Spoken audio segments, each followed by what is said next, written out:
আগুনের চুলা। এই চুলার মধ্যে দেখতে পাইলেন বন্ধু উলঙ্গ নারী পুরুষ। উলঙ্গ নারী পুরুষ দেখার পরে নবীজি সঙ্গে ফেরেশতাদেরকে প্রশ্ন করলো, ও ফেরেশতারা রে, এই যে উলঙ্গ নারী পুরুষগুলো আগুনের চুলার মধ্যে দেখা যায়, এরা কারা?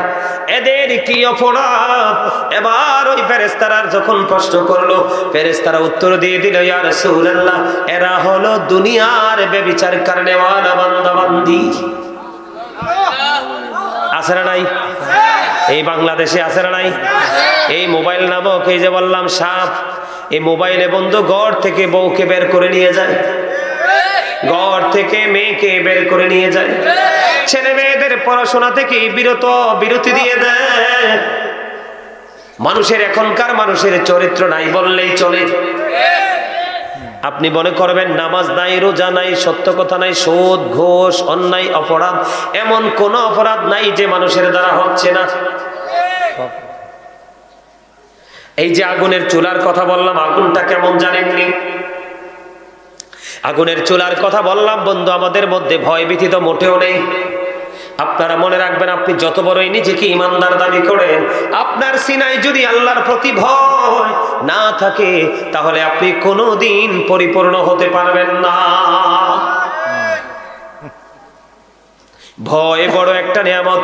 হযরত আবু হুরায়রা রাদিয়াল্লাহু তাআলা আনহু থেকে হাদিস খানা বর্ণিত, আপনার আমার প্রাণের নবী, দো জাহানের বাদশা নবী, রাহমাতাল লিল আলামিন, তিনি নবীজি জানিয়ে দিয়েছে, আমার দিকে তাকার বন্ধু, আপনার আমার প্রাণের নবী বলে দিয়েছে, জাহান্নামের আগুনটাকে আল্লাহ 1000 বছর তাপ দিল, আগুনের রং হয়ে গেল লাল।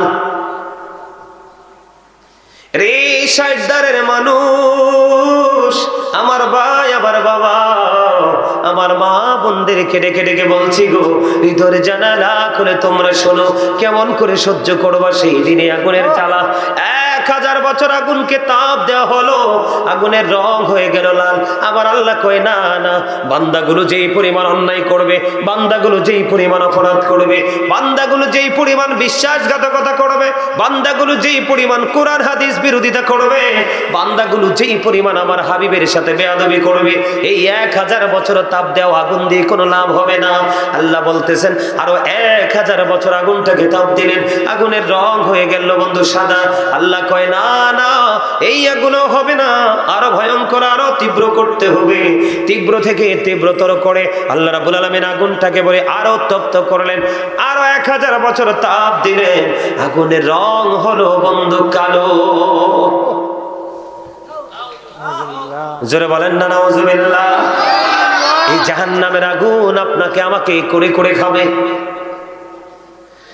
একবারে জাহান্নামের একবারে ছোট্ট আযাব, কম আযাব হলো আগুনের এক জোড়া জুতা। আগুনের এক জোড়া জুতা পরিয়ে দেওয়া হবে।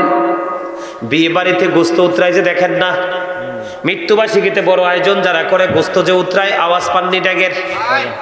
কুরবানির ঈদের দিন গরিব ধনী সবার ঘরে মোটামুটি গোস্তের পাতিলে নাচে গোস্ত, তার মানে টকবক টকবক করে উতরাইতে থাকে।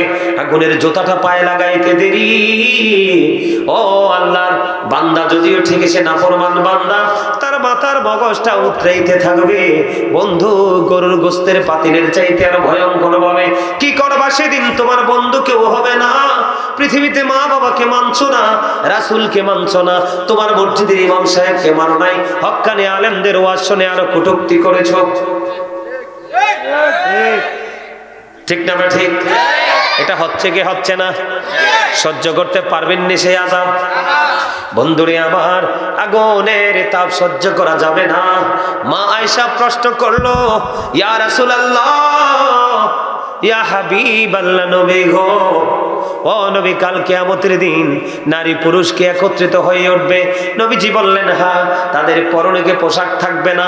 নবীজি বললেন, না না, তাদের পরনে কোনো পোশাক থাকবে না, পুরো পুরুষরা খতনাবিহীন অবস্থায় থাকবে। এই পৃথিবীতে ইমানদার মুসলমানদেরকে খতনা করা হয়, ওই হাসরের ময়দানে প্রত্যেকটা মুসলমান খতনাবিহীন অবস্থায় থাকবে। তার মানে মায়ের উদর থেকে আমরা যেমন এসেছি ঠিক তেমন ভাবে আমরা দণ্ডায়মান হবে। আমার রাসূলকে প্রশ্ন করা হলো, ইয়া রাসূলুল্লাহ, নারী পুরুষ উলঙ্গ থাকবে, কেউ কি কারো দিকে নজর দিবে না? আমার নবীজি বললেন, আয়েশা রে, ওই হাসরের দিনটা তো ভয়ঙ্কর হবে, এত ভয়ঙ্কর হবে, সেই দিন কেউ কারো দিকে নজর দেওয়ার মতো সুযোগ থাকবে না, এত ভয়ঙ্কর হবে।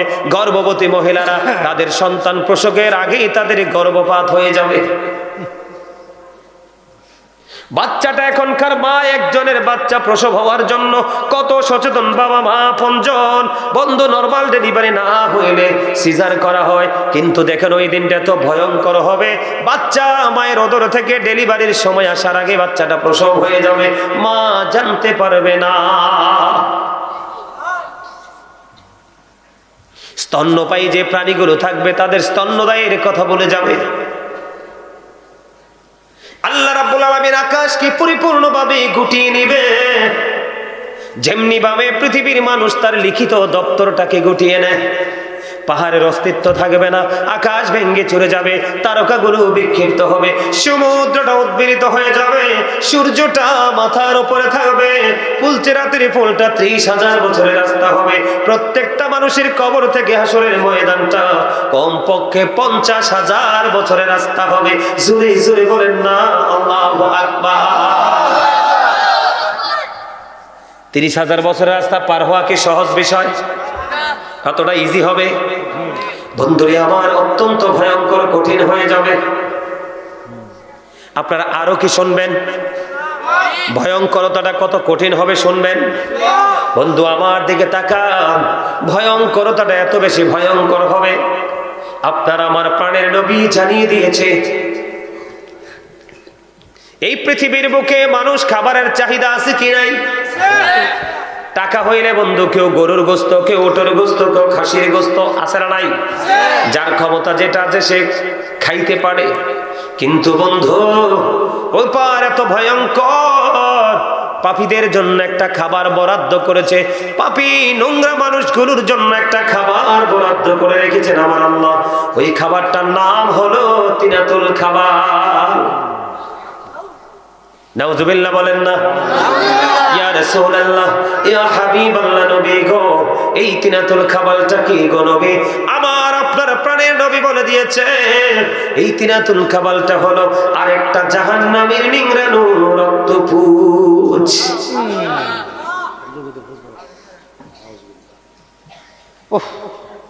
এরপরেও মনে চায় বাড়ি বসে থাকতে, এরপরেও মনে চায় ঘরে বসে থাকতে। কি নিয়ে যাবেন কবরে? কবরের জন্য কোনো প্রস্তুতি নিতে পারছেন? কোনো প্রস্তুতি নাই। শুধু সন্তানদের ভবিষ্যৎ নিয়ে কিভাবে ভালো খাওয়া যায়, ভালো পড়া যায়, শুধু আমরা সেই প্রত্যাশায় আছি। আমার দিকে তাকান, কোরআন শরীফের 19 পারা সূরা শুআরা 88 নম্বর আয়াতে আল্লাহ বলেছেন, ইয়াউমা লা ইয়ানফাউ মালু ওয়ালা বানুন ইল্লা মান আতাল্লাহা বিকলবিন সালিম। এই ওপারে আপনার সন্তান সন্ততি ধন সম্পদ কোনো কাজে আসবে না বন্ধু, কিন্তু যিনি সুস্থ অন্তর নিয়ে যাবে তিনি ব্যতীত। যে সুস্থ অন্তর নিয়ে যাবে তার কোনো ভয় নেই, তার কোনো চিন্তা নেই, তার কোনো টেনশন নেই, কারণ আল্লাহ রাব্বুল আলামিন তাকে তার বন্ধু বানাই ফেলছে। সুবহানাল্লাহ বলেন না? কারণ সে নামাজের সময় নামাজ পড়েছে, দান করার সময় দান করেছে, খাবার খাওয়ার সময় খাবার খেয়েছে, ঘোরার সময় ঘুরেছে, যখন যেটা করার সেটাই করেছে, একটার সময় আর একটা করেনি। তিনাতুল খাবাল কোনো মুমিন খাইতে পারবে না। আল্লাহ বলেছেন এই তিনাতুল খাবালটা বরাদ্দ করে রাখলাম। আল্লাহ রাসূল আমাদেরকে জানিয়ে দিলেন, এদিন বলতে পারবেন না খাবো না, আর বলতে পারবেন না আল্লাহ মরণ দাও, আমি মরে যাই, এই যন্ত্রণা থেকে বেঁচে যাব। আল্লাহ আগেই বলেছে বাঁচার সুযোগ নাই, মরার সুযোগ নাই, পালিয়ে যাওয়ারও কোনো সুযোগ নাই। আমাদের এই মানুষ পানির তৃষ্ণা লাগে কি লাগে না? আমরা পানির পিপাসা লাগলে পাগল হই কি হই না? পানির পিপাসা লাগলে পাগল হয়ে যাই। আল্লাহর হাবিব বলে দিয়েছে বান্দারে, আল্লাহর হাবিব জানিয়ে দিয়েছে তোমাদের জন্য এত উত্তপ্ত গরম পানি ঢেলে দেওয়া হবে, তোমার পানি তৃষ্ণা লাগবে, পানির তৃষ্ণায় তুমি পাগল হয়ে যাবে, পানি মাথা দিয়ে ঢেলে দেওয়া হবে। আল্লাহর হাবিব বলেছে এটা মাথা দিয়ে ঢালার পরে তোমার পেটের মধ্যে ঢুকবে। বন্ধু, পেটের মধ্যে ঢোকার পরে নিচের দিক দিয়ে পেটের ভিতর যা আছে সব কিছু লিকুইড হয়ে বের হতে থাকবে। লিকুইড বুঝেননি? পাতলা তরল হালুয়া বলেন, ওই যে ম্যাক্সিমামে বুঝবেন জুস দেখেন না, জুস, প্রাণ জুস আছে না নাই? এই যে জুসের মতো হয়ে যাবে, পেটের ভিতর থেকে সব কিছু লিকুইড হয়ে বের হতে থাকবে। যন্ত্রণা, চিৎকার, কান্না সেদিন কেউ শুনবে না। বারবার মানুষ কান্না করবে, চিৎকার করবে, ইয়ানাফসি ইয়ানাফসি করবে। সেদিন আমার মালিক হয়ে যাবে কাহার? আজকে মালিক রহিম ও রহমান। ঠিক কিনা বলেন? বন্ধুরি আমার, আল্লাহ সেদিন এত কঠিন হবে, সেদিন কঠোরতা দেখতে পাবে মানুষ। কারণ আল্লাহ বলেছে আল্লাহ বান্দার উপর জুলুম করে না, বান্দা নিজের উপর নিজে জুলুম করে। জালেম যারা, আল্লাহ জালেমকে পছন্দ করে না। জালেম যখন বিপদে পড়ে যায় আল্লাহ তাদের জন্য কোনো সাহায্যকারীও রাখে না। জোরে জোরে কন্যা আল্লাহু আকবার। সহ্য করতে পারবো আমরা? আরে ভাই, এটা তো পরে, এতক্ষণ যেটুকু বললাম গুরুত্বপূর্ণ জায়গাগুলো থেকে, এগুলো কি পরের স্টেপ। আগে তো মরণ, আগে কি পাপী লোকের আত্মাটা সারাটা দেহের মধ্যে পালাবার চেষ্টা করবে। আজরাইল বলবে না, তোমার বডিতে এমন কোনো জায়গা নাই যে সেই জায়গায় তুমি লুকিয়ে বাঁচতে পারবা। স্রষ্টার পরে যদি ভয়ঙ্কর কিছু থাকে তাহলে সেটা হলো আজরাইল। হাদিস শরীফের মধ্যে সে রাসূল বলেছে পাপী লোকেদের মৃত্যুটা কেমন হবে জানেন? পাপী লোকের মৃত্যুর সবচেয়ে কম যন্ত্রণা হলো 1000 তলোয়ার মারার আঘাতের চাইতেও ভয়ঙ্কর।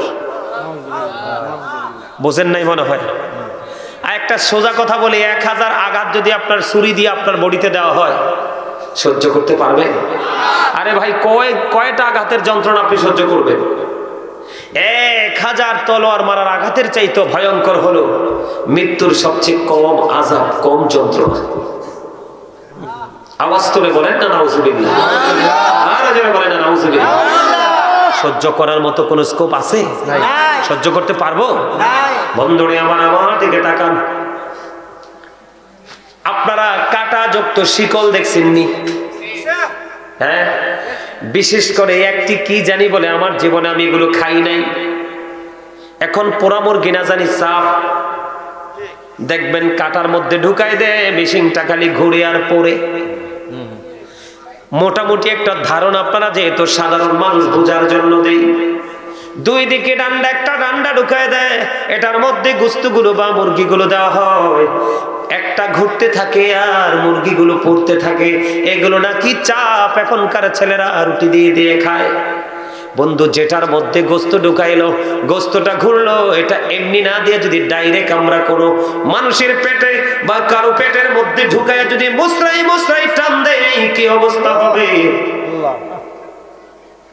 একজন জাহান্নামীর জান এমন ভাবে কবজ করা হবে, একজন পাপী মানুষের রূহটা এমন ভাবে বের করা হবে রে, কাটা যুক্ত একটা শিকল তার পেটের মধ্যে ঢুকাইয়া টান দিলে যেমনি টুকরো টুকরো করে ছিঁড়ে ছিঁড়ে ক্ষত বিক্ষত হয়ে তার ভিতর থেকে তার অঙ্গ প্রত্যঙ্গ গুলো ছিঁড়ে ছিঁড়ে বের হবে, আর এতটা যন্ত্রণাদায়ক হবে, এখানে মলম বা মেডিসিন কোনোর কিছুই কাজ করবে না। ওই পাপী লোকেদের প্রাণ পাখি হরণ করার সিস্টেমটা এমন হবে। জোরে জোরে কন্যা নাউজুবিল্লাহ।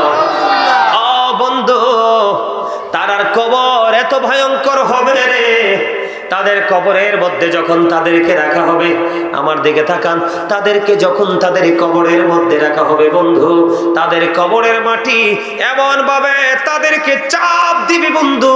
হাদিস শরীফের মধ্যে এসেছে একটা পাজরের একটা হাড় আর একটা হাড়ের ভিতর ঢুকে যাবে, একটা হাড় আর একটা হাড়ের ভিতর ঢুকে যাবে। আমার দিকে তাকান, এই যে দেখেন, আপনার যদি এই যে আঙ্গুলটা আমার আছে, আঙ্গুলের এই একটা হাড় যদি আরেকটার মধ্যে ঢুকে যায়, ডাক্তার ছাড়া কাটা ছাড়া বের করা যাবে না।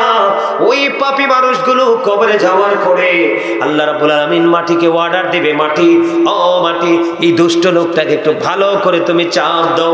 মাটি চারপাশ দিকে চাপ দিতে থাকবে বন্ধু। চাপ দেওয়ার পরে পাঁজরের একটা হাড় আর একটা হাড়ের মধ্যে ঢুকে যাবে। কান্না, চিৎকার, হাহাকার কে শুনবে সেদিন?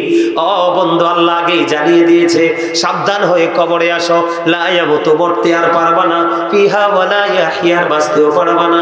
ওমা হুম আনহা বিগাইবিন, ওখান থেকে আর পালাইতেও পারবা না। আর যদি তুমি মুমিন হতে পারো, আল্লাহর হাবিব বলেছে তোমাকে কবরে রাখার পরে তোমার কবরটা দৈর্ঘ্যে এবং প্রস্থে 70 গুণ চওড়া হয়ে যাবে।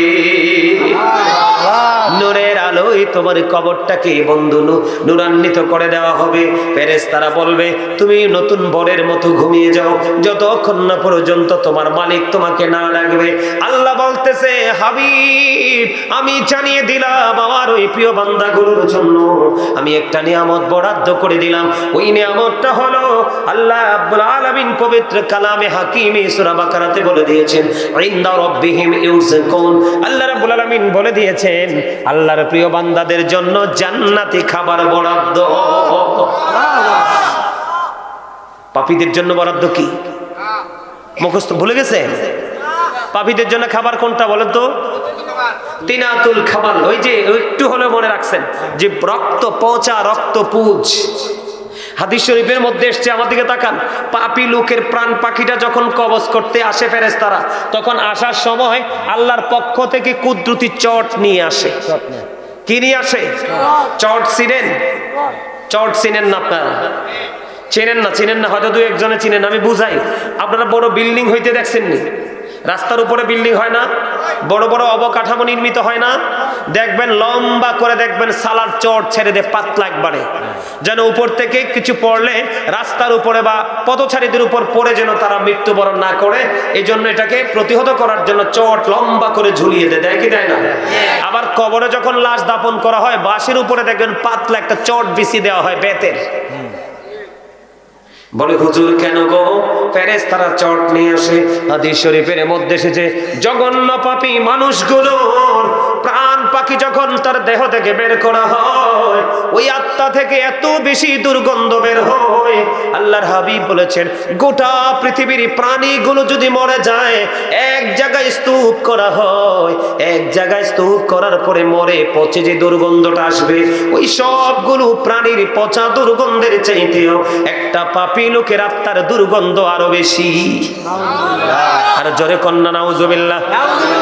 অথচ আল্লাহ রাব্বুল আলামিন কোরআনে বলেছেন, লাকাদ খালাকনাল ইনসানা ফি আহসানি তাকওয়িম। আল্লাহ বলেছে আসমান জমিন চন্দ্র সূর্যের চাইতে সুন্দর করে আমাদেরকে বানাইছে।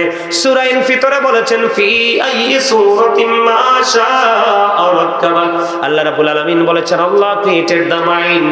আল্লাহ বলেছেন আল্লাহর মন মতো করে আমাদেরকে বানাইছে। খেয়াল করছেন নি? এক সূরায় বলেছে সুন্দর করে বানাইছে, আর এক সূরায় বলেছে আমার মন মতো করে তোমাদেরকে বানিয়েছি।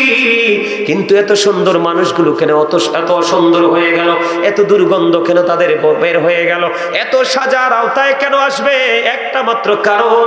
এই কারণ হলো সূরা আলে ইমরানের 185 নম্বর আয়াতের শেষ অংশে আমার আল্লাহ বলে দিয়েছেন, ওয়ামাল হায়াতুদ দুনিয়া ইল্লা মাতাউল গুরুর।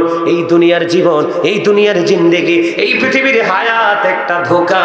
এই ধোঁকা নামক দুনিয়ার জন্য পাগল হয়েছো, একটার পর একটা অন্যায় করেছো, একটার পর একটা অপরাধ করেছো, অপরাধ করে করে অর্থ জমা করে রেখেছো।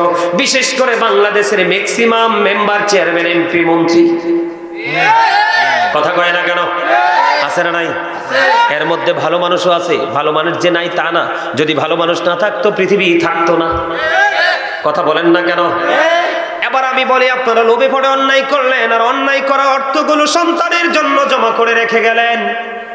আল্লাহ রাব্বুল আলামিন কোরআন শরীফের 19 পারা সূরা শুআরায় বলে দিয়েছেন, ইয়াউমা লা ইয়ানফাউ মালু ওয়ালা বানুন ইল্লা মান আতাল্লাহা বিকলবিন সালিম। আল্লাহ বলেছেন ধন সম্পদ, সন্তান সন্ততি কোনোটাই তোমার কোনো উপকারে আসবে না, তবে যদি সুস্থ অন্তর নিয়ে যাও, সে ব্যতীত। জোরে জোরে কোন সুবহানাল্লাহ। তার মানে যিনি সুস্থ, ওনার কারো সাহায্যের প্রয়োজন নাই, ওনার কর্মই ওনাকে লক্ষ্যে পৌঁছে দিবে। আপনাদেরকে আমি একটা গুরুত্বপূর্ণ একটা মেসেজ দেই, শোনেন। ঈসা নবী মরা মানুষ জিন্দা করতে পারতো, জানেননি? ঈসা নবীর অনেক পাওয়ার ছিল, ওনার হাতে একটা আশা ছিল লাঠি, লাঠি দিয়ে টাচ করলে মরা মানুষ জিন্দা হয়ে যাইত। ওনার অনেক মুজিজা দিয়ে আল্লাহ পাঠাইছে, যদিও বাবা ছাড়া পৃথিবীতে আসছে। ঈসা রুহুল্লাহর কাছে একদিন এক বেঈমান এসে বলল, নবী গো, আপনি তো মরা মানুষ জিন্দা করতে পারেন। কয়, হ পারি। কই, পুরনো কোন মানুষ জিন্দা করতে পারেন কিনা? কয়, তুমি বলো আমি কাকে জিন্দা করব। এবার নূহ আলাইহিস সালামের ছেলে শাম বললেন, এবার ঈসা রুহুল্লাহকে ডেকে ডেকে বললেন, ইহুদি নবী, আপনি প্রথম জামানার নবী নূহ আলাইহিস সালামের ছেলে শামকে আপনি জিন্দা করেন। এবার কি করলেন, শামের কবরের পাশে চলে গেলেন, শামের কবরের পাশে গিয়ে ডাক দিলেন, সরে সরে কন্যা আল্লাহু আকবার। শাম জিন্দা হয়ে গেল, কবর থেকে উঠে গেল। উঠে যাওয়ার পরে দেখা গেল শামের চুলগুলো পাকে সাদা, দাড়িগুলো সাদা। প্রশ্ন করা হলো, আপনার দাড়িগুলো পাকলো কেন? আপনার দাড়িগুলো চুলগুলো পাকলো কেন? আপনাদের জামানার মানুষের তো চুল দাড়ি পাকতো না। এবার উনি বললেন, আমার চুল দাড়ি পেকে যাওয়ার কারণ হলো, চুলদারিগুলো পেকে যাওয়ার কারণ হলো, আমি জানি মানুষ একবার ইন্তেকাল করে দ্বিতীয়বার যেদিন ডাকা হয় সেদিন হলো কিয়ামতের দিন। আমার কাছে মনে হয়েছে কিয়ামত মনে হয় সন্নিকটে কায়েম হয়ে গেছে। সেই ভয়, সেই আতঙ্কে আমার চুলদারিগুলো পেকে গেল। এবার ওনাকে প্রশ্ন করা হলো, আপনি আপনার মৃত্যুটাকে কেমন পেয়েছেন? এবার ওই নূহ আলাইহিস সালামের ছেলে শাম উত্তর দিল, আমি মৃত্যুবরণ করেছি 4000 বছর হয়েছে, আমি সব ভুলে গেছি, এখনো পর্যন্ত মৃত্যুর যন্ত্রণা ভুলতে পারি না। আল্লাহু আকবার বলেন। হযরত ইদ্রিস আলাইহিস সালাম এমন একজন আল্লাহর নবী ছিলেন, তিনি যখন রোজা রাখতেন জান্নাত থেকে ওনার ইফতারি গুলো আসতো। আবার বন্ধু ইফতার করার পরে যেইগুলো অবশিষ্ট থাকতো অটো আবার জান্নাতে চলে যেত। সুবহানাল্লাহ বলেন না? বন্ধুরে আমার, ইদ্রিস আলাইহিস সালামের যখন মৃত্যুবরণ হলো, উনি যখন ইন্তেকাল করলো, ওনাকে প্রশ্ন করা হলো, আপনি আপনার মরণটাকে কেমন পেয়েছেন? তিনি উত্তর দিলেন, আমি আমার মৃত্যুটাকে এমন পেয়েছি, জীবিত একটা মানুষকে পা থেকে মাথা পর্যন্ত চামড়াটা তুলে ফেললে, পা থেকে মাথা পর্যন্ত চামড়াটা তুলে ফেললে একটা জিন্দা মানুষের যেমন কষ্ট হয়, তার চাইতে ভয়ঙ্কর আমি নবীর কাছে আমার মৃত্যুটা মনে হয়েছে। তৎকালীন সময়ে গায়েব থেকে আওয়াজ আসলো, ও ইদ্রিস, তোমার জন্য মৃত্যুটা সহজ করা হয়েছে। আজরাইল বলতে থাকলো, নবী গো, আমি এই পর্যন্ত যত জান কবজ করেছি আপনার মতো এত আরামে, আপনার মতো এত আদবের সাথে আমি এই পর্যন্ত আর কারো জান কবজ করি নাই। এত আদবে, এত রহমতপূর্ণ মৃত্যু হওয়ার পরে যদি এমন মনে হয়, তাহলে এই প্রজন্মের অসভ্য মানুষগুলোর মৃত্যু কেমন হতে পারে? আমি আপনাদেরকে আরেকটা মেসেজ দেই বন্ধু। মূসা কালিমুল্লাহ এমন একজন নবী ছিলেন, 8 জন নবীকে আল্লাহ স্বর্গীয় উপাধি দিয়েছে, এর মধ্যে একজন হলো মূসা কালিমুল্লাহ। মূসার ইন্তেকালের পরে মূসা কালিমুল্লাহকে প্রশ্ন করা হলো, আপনি আপনার মৃত্যু